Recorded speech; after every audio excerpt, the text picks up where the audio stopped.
Salam metal teman-teman, dalam podcast ini saya ingin spesial, ingin membahas figur Purbaya yang menjadi ramai karena kemarin itu muncul video di forum keadilan yang mengundang Bang Henry Satrio sebagai tamunya ya, menjadi viral. Apalagi di situ dilihat judulnya Purbaya menargetkan Ferry Latuhihin ya.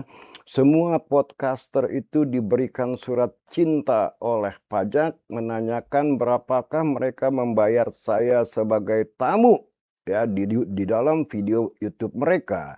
Dan ini menjadi bahan ketawaan dari semua orang ya, sebab yang mendapat surat cinta dari pajak itu bukan cuma Bang Hensat saja, tapi juga Renald Kasali, Akbar Faisal, Helmi Yahya, dan entah siapa lagi yang mendapat surat cinta dari pajak yang ingin mengetahui bahwa mengundang saya itu membayar berapa. Ini tentu sangat lucu sekali ya teman-teman ya.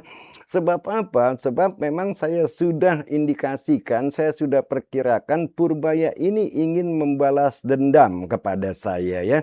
Karena saya sangat kritis sekali terhadap beliau dan kayaknya nanti akan saya hajar ini Ferry Latuhihin ya lewat pajak ya.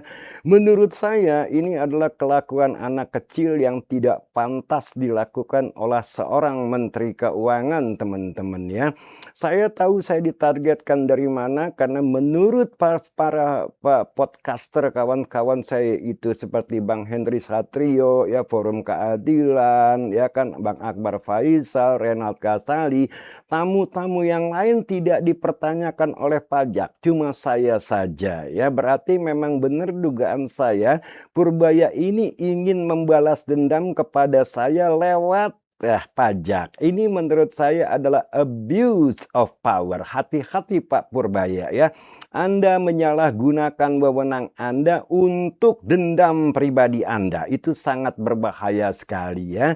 Dan memang benar sejak awal Purbaya diangkat menjadi Menteri Keuangan, saya sudah bersuara di mana-mana, di TV channel, di YouTube channel mengatakan this is not the right man. Ini bukan orang yang tepat menjadi Menteri Keuangan. Karena apa? Karena saya sangat tahu sekali sejarah Purbaya ya. Saya kenal Purbaya sejak tahun 2000 ketika kita sama-sama berada di Dana Reksa Institute ya teman-teman. Saya tahu dia tidak paham ekonomi sama sekali ya, dan itu terbukti dari kebijakan-kebijakan yang aneh ya.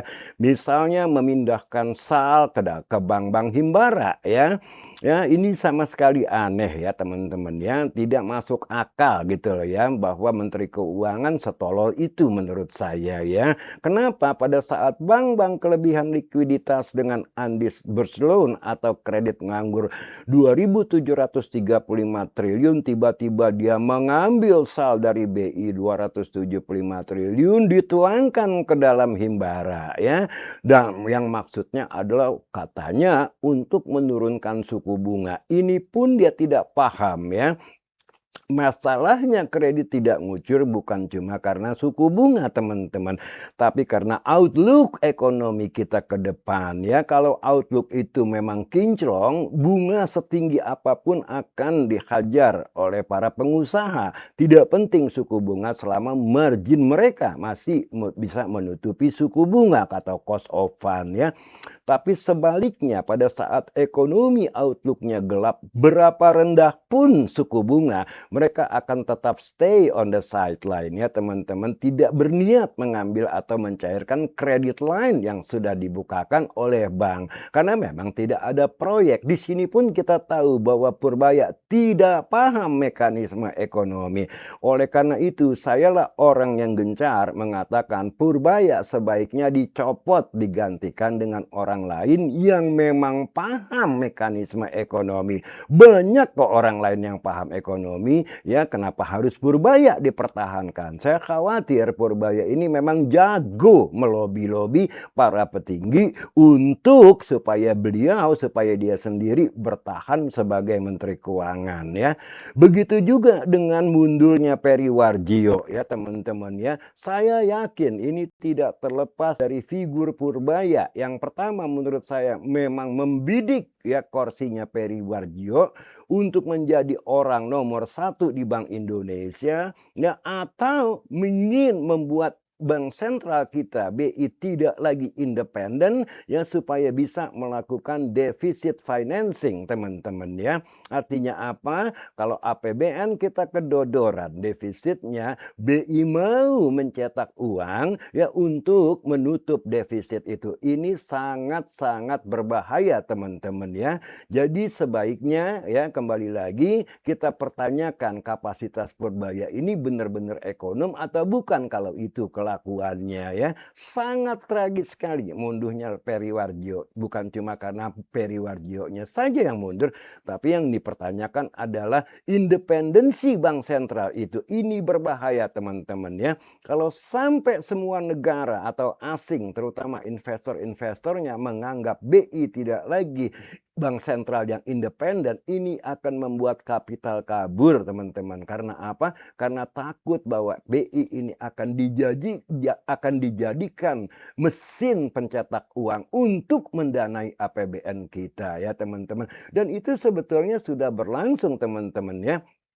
Bagaimana BI membeli SBN, ya, lantas mengeluarkan SRBI untuk membeli SBN itu, ya. Sekarang porsi kepemilikan BI di dalam SBN kita itu setahu saya sudah 29 sampai 30%, ya. Sementara asing itu sudah turun dari atas 40% beberapa tahun yang lalu, dan sekarang hanya sekitar 12,5% porsi asing. Yang dominan dengan kata lain adalah Bank Sentral. Nah, di sini kita mendapatkan indikasi bahwa Bank Sentral sudah ditunggangi oleh pemerintah, ya, sudah tidak independen lagi secara de facto. Dan ini membuat asing kabur, ya. Kita lihat bagaimana rupiah menderita menahan tekanan dari dolar, ya teman-teman, ya. Kita lihat juga indeks harga saham gabungan kita sulit sekali bertahan di level 6.000, ya. Dan kemungkinan besar masih akan turun lagi ke bawah 6.000, ya teman-teman. Ini semua tidak terlepas dari figur Purbaya sebagai Menteri Keuangan. Di mata saya setidak-tidaknya, ya, figur yang mau balas dendam kepada saya karena saya mengkritiknya lewat kantor pajak, ya, yang berada di bawah wewenang dia. Dan kalau ini dilakukan, ya, misalnya seperti podcaster yang mengundang saya satu-satu dikirimi surat untuk mengetahui berapa banyak mereka membayar saya, berapa duit mereka membayar saya ketika mengundang saya, sementara tamu-tamu yang lain tidak dikirimi surat, ini sudah jelas menurut saya adalah usaha menargetkan saya, ya, usaha membalas dendam kepada saya, dan itu tidak pantas dilakukan oleh seorang menteri, apalagi Menteri Keuangan, teman-teman. Coba Anda bayangkan Anda punya menteri yang seperti ini, yang ngomongnya serok saham. Itu bukan menteri, teman-teman, itu anak jalanan, ya teman-teman. Bahasanya sama sekali bukan bahasa yang intelek kalau tiap kali dia ngomong, kita lihat, ya. Bahkan sampai anaknya pun ikut-ikut campur, ya, menjadi buzzer untuk menyerang saya, teman-teman, ya. Ini saya tahu semua. Jadi Pak Purbaya, please jaga emosi Anda sebagai Menteri Keuangan. Tidak pantas Anda melakukan itu, ya teman-teman, ya. Jadi inilah, ya, pesan yang ingin saya bawakan kepada teman-teman, ya. Dan saya berpesan juga kepada Pak Presiden agar mengganti Purbaya dengan orang yang tepat, ya teman-teman, ya. Karena figur ini pertama adalah tidak punya kemampuan apa-apa, tidak paham bagaimana ekonomi bekerja, yang tadi saya katakan kebijakannya, ya. Sekarang malah kita lihat juga fenomena, ya, aparat keamanan diturunkan, ya, sampai ke ke desa-desa kabarnya, ke SPBU untuk mengejar-ngejar pajak dari masyarakat. Ya ini pemandangan yang sama sekali tidak menarik ya teman-teman, dan itu tidak terlepas dari figur Purbaya sebagai Menteri Keuangan teman-teman ya. Dan dia pun tidak sama sekali tidak perform ya. Buktinya apa? Survei yang dilakukan oleh Saiful Mujani ya beberapa hari yang lalu itu mengatakan ketidakpuasan publik kepada terhadap kondisi ekonomi kita drop dari 40% menjadi 15,7%. Ini tidak terlepas dari figur Purbaya Pak Presiden ya. Dan juga kepuasan publik terhadap kinerja Presiden drop dari 81,2% ke 51,1%. Ini juga menurut saya tidak terlepas dari figur Purbaya yang sangat-sangat kontroversial sekali ya teman-teman ya. Jadi itu pesan saya yang bisa saya sampaikan kepada teman-teman hari ini. Tadi sempat saya juga diundang oleh Bang Hensat untuk memberikan pandangan-pandangan saya di dalam podcastnya mengenai solusi apa untuk ekonomi kita yang sekarang berada pada titik kaing-kaing ya teman-teman ya. Kita lihat contohnya adalah dolar ya, rupiah yang terus tertekan, indeks harga saham gabungan yang tertekan. Ini adalah indikator-indikator terhadap kepercayaan publik terhadap ekonomi kita teman-teman ya. Jadi itu pun tidak terlepas dari figur Purbaya lagi sebagai Menteri Keuangan yang pada awalnya tepok-tepok dada, saya hebat, 2 bulan lagi ekonomi kita akan sekian persen tumbuh, 6, 7, 8%. What a big bullshit teman-teman ya. Jadi pesan saya kepada Pak Presiden ya, hati-hati dengan figur ini ya. Dia tidak paham sama sekali bagaimana ekonomi kita bekerja, dan saya tahu dia sejak tahun 2000 ketika kita sama-sama di Dana Reksa Research Institute pada waktu itu. Dan pada waktu itu pun, pada waktu dia melamar ke Dana Reksa, saya sudah berpikir bahwa orang ini mungkin tidak akan diterima. Ya karena apa? Karena ketika diwawancarai tentang wawasannya mengenai ekonomi, pertanyaannya kemana, jawabannya kemana, ngalor ngidul tidak karuan berjam-jam ya. Saya bilang ini pasti tidak diterima. Ternyata 1 minggu kemudian saya lihat dia sudah berkantor, mungkin karena kasihan ya kepada figur ini sampai diterima. Tapi kembali lagi kepada wawasannya ya, dia tidak paham ekonomi sama sekali ya teman-teman ya. Aneh ini figur ya. Jadi pesan saya kepada Pak Presiden, gantilah figur Purbaya dengan figur yang memang mumpuni ya, memahami masalah fiskal, masalah ekonomi. Dan sekarang kalau ditanya ya oleh teman-teman, apa sih solusi untuk ekonomi kita yang kepuasan publiknya semakin hari semakin turun ya. Problem ekonomi kita itu ada pada tataran institusi teman-teman ya, pada tataran suprastruktur ya, misalnya birokrasi yang sangat luar biasa gemuknya. Tidak ada satu negara pun di dunia ini yang jumlah menteri dan wakil menterinya sampai 110 orang teman-teman ya. Yang kedua, masalah kepastian hukum, yaitu rule of law ya. Tidak ada satupun investor yang mau masuk kalau tidak ada kepastian hukum ya teman-teman. Yang ketiga, masalah regulasi teman-teman ya. Tidak bisa ya pemerintah seenak-enaknya mengeluarkan aturan-aturan atau peraturan-peraturan perpres atau permen ya yang membunuh bisnis. Misalnya adalah commission fee ojol ya, dipotong tiba-tiba dari 20% ke 8%. Ini membahayakan ojek driver itu sendiri teman-teman ya. Sebab kalau sampai operator ojol seperti Grab dan Goto ya itu bilang, waduh saya harus tutup rokok saya, itu 7 juta manusia yang mencari hidupnya sebagai driver ojol itu terancam loh hidupnya ya, terancam centong nasinya ya. Lantas tiba-tiba muncul juga PT DSI yang katanya untuk ekspor 1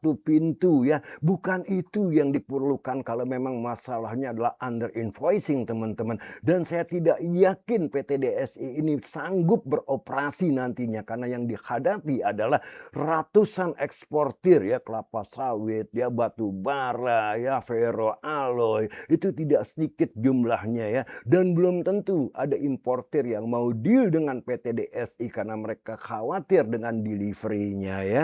Nah, inilah pesan saya kepada Pak Presiden. Pertama adalah problem kita ada di masalah suprastruktur, ada di institusi ya. Dan yang lebih dari itu, pilihlah menteri-menteri yang tepat. 110 menteri itu tidak ada satupun yang saya kenal kecuali Purbaya, dan itu pun figur yang tidak mumpuni di mata saya, teman-teman ya.